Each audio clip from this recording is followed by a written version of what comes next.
Ya, shalom teman-teman. Shalom.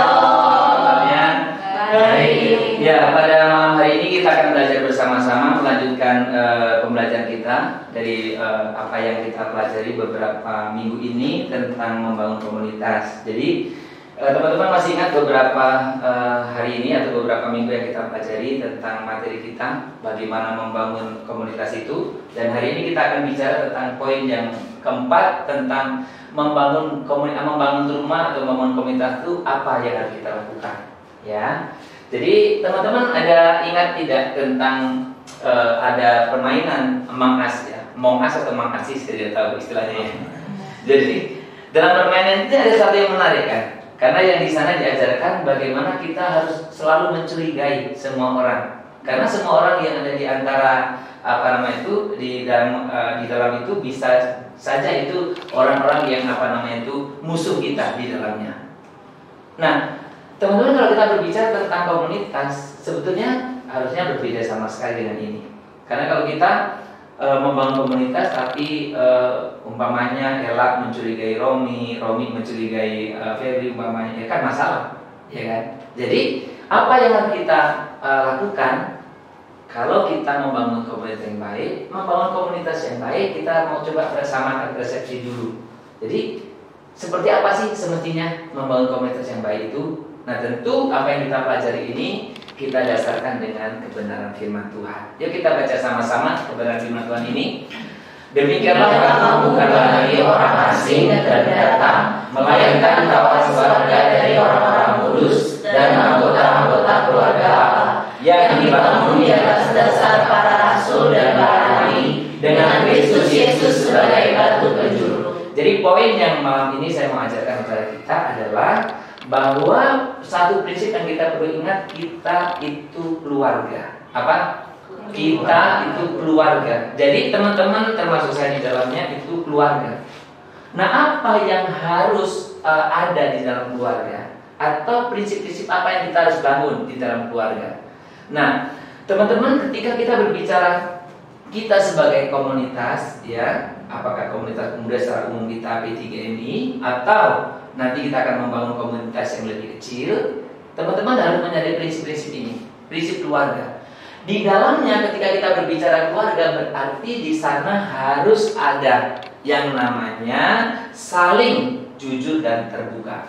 Ya, jadi kalau keluarga, apakah ada yang di rumah pakai umpamanya contohnya harus gaya ngomongnya diatur di rumah ya, makannya pelan-pelan sedikit-sedikit ya, atau mungkin ngomongnya shalom, apa kabar, ada gitu ya. Saya kira tidak ya, marah-marah diekspresikan ya kan, nggak suka ngomong nggak suka ya kan, apa saja kita ekspresikan, itu artinya apa?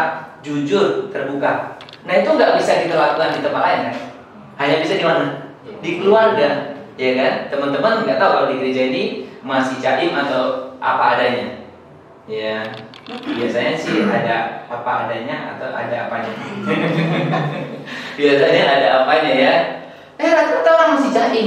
Nah, kalau masih jaim nih satu yang lain, berarti kita belum keluarga. Keluarga itu harus belajar terbuka dan jujur. Itu prinsip yang pertama ketika kita mau membangun komunitas. Prinsip yang kedua itu harus saling percaya. Jadi kita dalam sebagai keluarga kita harus saling percaya, dan namanya percaya itu berarti bisa dipercayai. Siapa yang di sini pernah atau suka menceritakan kejelekan papanya, kejelekan mamanya di luar? Mamaku tuh, papa tuh di rumah itu ngoroknya keras. Nggak mungkin ya. Namanya keluarga kan, nggak mungkin kita ceritakan kejelekan orang tua kita. Nah, komunitas yang kita bangun harus punya nilai ini. Kalau kita membangun komunitas yang kecil, Anda harus betul bisa percaya dan bisa dipercaya. Biasanya itu tidak bisa dipisahkan. Orang yang nggak bisa dipercayai, biasanya dia susah percaya orang lain. Karena apa cerminannya? Dirinya. Nah, poin yang ketiga, teman-teman, itu kita harus belajar saling memperhatikan dan mendorong. Kalau boleh saya tanya kepada teman-teman, siapa sih yang paling sering teman-teman perhatikan? Yang paling sering diperhatikan? Orang lain? Orang jauh? Yang sering keluarga kan? Makanya kita Kenapa sih rese kali, kenapa sih cerewet kali begitu ya? Kenapa? Contoh nih, orang tua memperhatikan kita kan? Bangun siang sedikit kita marah, makan nggak habis kita marah, sikap kita nggak bagus sedikit kita marah. Sebenarnya karena apa? Memperhatikan. Ya kan? Umpamanya kita bermalas-malasan bangun, masalah juga kan? Kita umpamanya yang masih studi bermalas-malasan kuliah, dimarah juga kan? Kenapa? Keluarga, tetangga mana peduli. Jadi dalam keluarga harus kita kembangkan ini. Nilai bagaimana kita saling memperhatikan, saling mendorong. Ini memperhatikan bukan dalam hal yang cari kekurangan ya, bukan. Memperhatikan yang saya maksud adalah memperhatikan hal yang baik. Nah, yang keempat yang harus kita kembangkan adalah saling rendah hati dan mengampuni. Ya, teman-teman, ini saya lihat kan sudah ada yang bekerja, sudah sarjana, sudah ada yang master atau master kungfu macam-macam lah ya. Kadang orang tua kita pendidikannya lebih rendah kan? Kita menghargai mereka nggak? Betul kan? Kadang orang tua pun suka kadang merendahkan diri di depan kita. Kenapa? Kita keluarga, ya. Jadi di dalam keluarga itu ada nilai yang kita kembangkan itu harus saling rendah hati. Nah, rendah hati juga memampukan kita siapa di tengah-tengah keluarganya yang mungkin orang tua atau apanya nggak pernah salah. Apakah ada? Nggak mungkin ya. Pasti ada salahnya. Bukan hanya orang tua sih sebenarnya. Kalian pun pasti juga ada salahnya. Nah, pertanyaannya, kalau orang tuamu salah atau kamu salah, apa yang terjadi di rumah? Apakah akan bermusuhan dan meninggalkan rumah? Enggak kan? Nah, ini yang kita harus bangun di tengah-tengah persatuan pemuda kita. Yang satu salah, yang lain salah. Oh, saya terluka oleh dia. Apakah kita terus meninggalkan persekutuan? Harusnya enggak kan? Kita harus rendah hati. Rendah hati itu dalam hal apa? Kita bisa minta maaf. Rendah hati berarti harus apa? Ya kita lepaskan pengampunan juga. Di satu sisi kalau saya bersalah, saya minta maaf kepada kalian. Di satu sisi kalau kalian bersalah, kalian nggak bersalah, memaafkan. Itu juga rendah hati. Jadi nilai inilah yang harus kita terapkan. Bagaimana kita mengembangkan kerendahan hati dan juga kita bisa saling mengampuni. Yang terakhir, ya ada 5 nilai yang kita kembangkan. Yang terakhir itu bagaimana kita bisa membangun satu ikatan keluarga yang dekat, yang intim, ya, yang bisa menerapkan nilai-nilai yang tadi kita pelajari bersama. Kalau kita nggak pernah ketemu, bagaimana kita bisa? Oh enggak, saya pokoknya quality time, setahun sekali quality. Gimana quality? Quality itu nggak bisa dipisahkan dengan quantity sebetulnya, ya kan? Siapa di sini yang sudah punya pacar? Ngedate-nya sekali setahun. Kayaknya udah putus ya kan, sekali setahun, ya kan? Sekali sebulan pun mungkin udah putus. Siapa mau ngedate cuma sekali sebulan, kecuali LDR ya. Yang ada di sini nggak mungkin kan? Kalau bisa setiap hari. Ya.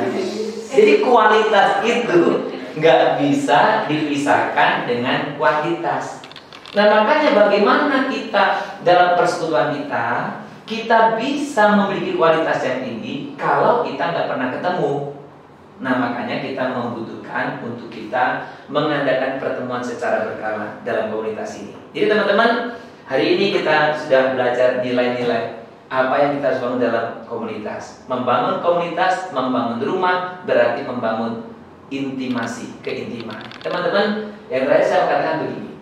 Setiap komunitas atau hubungan pasti ada masalah. Pasti, nggak ada yang tanpa masalah. Tetapi perhatikan, bahkan kadang-kadang perselisihan. Tetapi jika di komunitas atau hubungan sudah ditanamkan rasa kekeluargaan, apapun masalah kita, itu nggak ada yang tidak bisa diselesaikan. Seperti apa? Seperti di dalam keluarga. Jadi hari ini kita belajar poin yang keempat dari bagaimana kita membangun komunitas itu. Membangun rumah, membangun komunitas berarti membangun intimasi atau keintiman. Itu yang yang kita lakukan. Nah teman-teman, kalau hari ini kita sudah ada di tempat ini, saya ingin kita setelah pulang dari tempat ini, kita bisa mulai mengembangkan nilai ini. Bagaimana kita bisa bersama-sama membangun keintiman. Jadi dengan mengembangkan nilai-nilai yang kita pelajari. Jadi mari kita bersama-sama membangun rumah kita. Tuhan memberkati kita.